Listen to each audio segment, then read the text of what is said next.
I somehow found a way to watch Juror number 2. Is it any good? Let's find out right now. Maybe I didn't hit it, dear.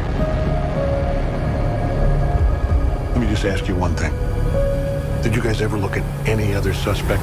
Hey everyone, I'm Josh, and today I'll be reviewing Juror number 2. Before I get started, make sure you do leave a like and subscribe. On the road to 800 subscribers, I'm also going to read you guys a quick plot synopsis just so you know what the movie is about. A juror for a high-profile murder trial finds himself struggling with a serious moral dilemma that could influence the verdict and potentially convict or free the accused killer. Alright, before we get into reviewing this movie, I really got to start rambling and kind of venting about Warner Bros. Because they are trying to bury this movie. It is ridiculous. They basically already did bury it. I cannot believe it.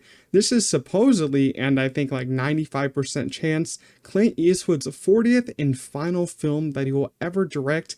I think it's true because he's like 94 years old at this time, and I'm honestly surprised that he even went on for this long directing, but good for him, man. Keeps doing what he loves. Good for him. I actually heard a funny story that they had to like stop filming and stuff on set because he was eating Cheez-Its too loud. I was like, this guy is a legend and we all love him for it. But Warner Bros., I don't know what they're doing. They decided to release this movie in less than 50 theaters for less than a week. I just made it off the cutoff, and not even report box office numbers for this movie. They have international numbers out because I don't think there's a rule with that, but no domestic numbers.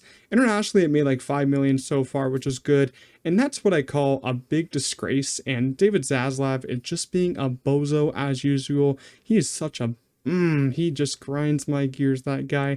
My only conclusion to this probably is that Warner Bros. Didn't think that this movie would make profit or a lot of money because it did cost 35 million. But it's funny to me because wouldn't it lose more money not releasing wide in theaters? Like you could say that maybe the marketing budget would be too high, but let's say you don't have a big marketing budget. Let's say you only have that one trailer that they did released a couple of months ago, I think it was, and they still go wide with it and just don't go any marketing for anything else, like no TikToks, no Instagram ads, no YouTube ads, just that one trailer.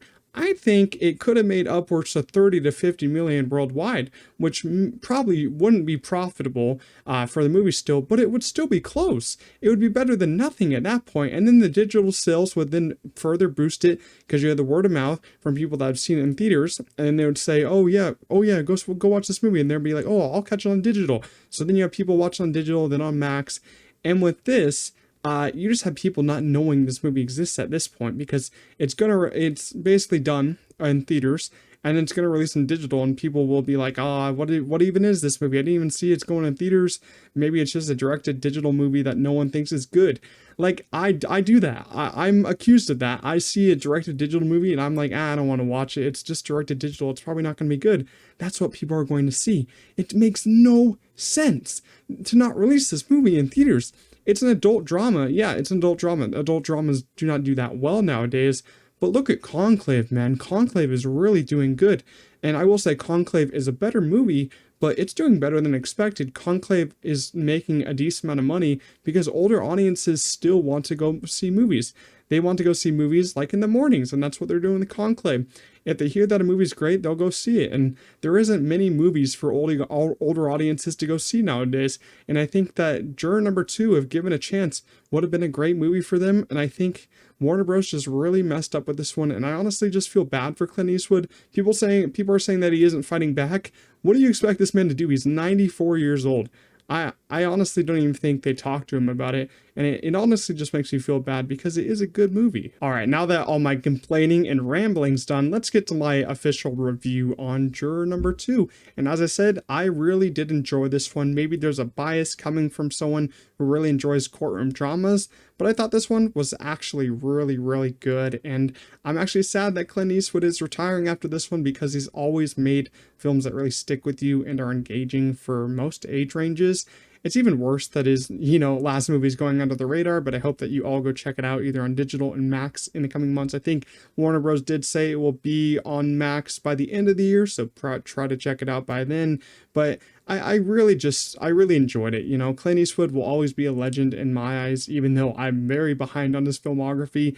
I've probably seen less than 20% of it, but I thought this movie was great. No offense to the composer on this one, but there wasn't much there in terms of score, which is a little disappointing to me because score and cinematography are my two favorite things about movies and filmmaking.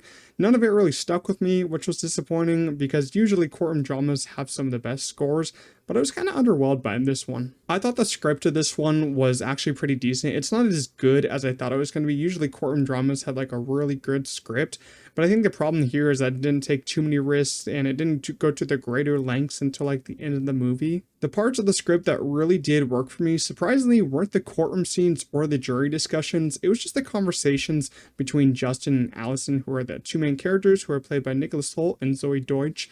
I really wanted more of that, and I wanted some flashbacks of them because it would have been nice because there are discussions about Justin being an alcoholic, how they lost their first kid, and I honestly just wanted to see the beginnings of the relationship because they already really seemed like a very nice couple and they had their issues. So I really wanted to look back on those issues. If this was just like a romantic drama between Nicholas Hoult and Zoe Deutsch, then I think it would have been even better because I thought they really had some great chemistry. Talking about the cast, this isn't really a big cast. As I said, Nicholas Hoult, Zoe Deutsch, I think they're both excellent in here. They're some of my best, up and coming actors. I wouldn't actually say that they're up and coming. They've been in the business for a while, but they're on that kind of threshold where they're not like, getting the big roles, but they're getting the decently sized roles. Nicholas Hoult, I think, is fantastic. I just actually started The Great. I think he's really funny in that.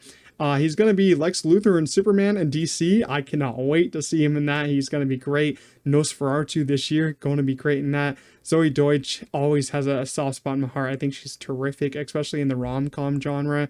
She was really great in here, and I just hope that she keeps getting more and more roles and hope she gets bigger roles. And you also had Toni Collette and J.K. Simmons on this one in smaller roles. J.K. Simmons isn't really in the movie that much. Toni Collette does well in her scenes, especially in the ending with Nicholas Hoult. I think she did well there. So I really enjoyed this cast. Coming in at just under 2 hours at about an hour and 55 minutes. I'm not mad at the pacing, but some of it did drag for me because the courtroom scenes with the jury just didn't hit as hard as I wanted them to, but I think it did flow nicely overall. It just needed a little bit more time and a little bit more time to flesh out the emotions between Nicholas Hoult and Zoe Deutsch's characters.